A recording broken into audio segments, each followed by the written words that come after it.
भाग्यवान लोकों पाद आंगुली एमिति होइथाए। जानतु कौन कहूची आपणकर पादर आंगुली।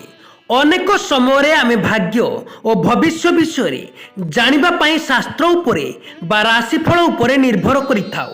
हेले आपण जानी आश्चर्य हेबे जे जड़े व्यक्तिर शरीर गठन मध्य तार भविष्य और भाग्य विषय जणाई थाए। केवल सेतिकी नुहे, जड़े व्यक्तिर शरीर गठन को देखि आपण सही व्यक्तिर स्वभाव भी किपरि जानी परिबे। से कपाल हेउ बा आखि, पाद हेउ बा आंगुली, ए समस्त गठन मनुष्यर स्वभाव विषय सूचना दी थाए। तेबे आसंतु जानिबा किपरि पादर आंगुली आपणकर भाग्य भविष्य स्वभाव को निर्धारित करि थाए।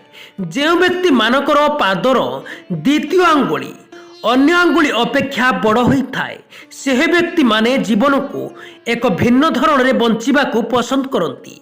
एही व्यक्ति मानकु समस्ते भल पाई थांती। जे व्यक्ति मानकर पादर दुईटी आंगुली समान, सेमाने निज परिवार को अधिक गुरुत्व दी थांती, अन्य को सहाय्य करि थांती, परिश्रम करी धन उपार्जन करि थांती।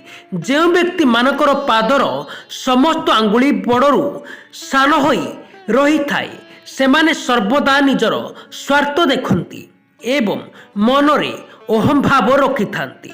जे व्यक्ति मानकर पादर बुढ़ा आंगुली छोट होई थाए और अन्य समस्त आंगुली समान रही थाए, सेमाने अत्यंत शांत स्वभावर होई थांती।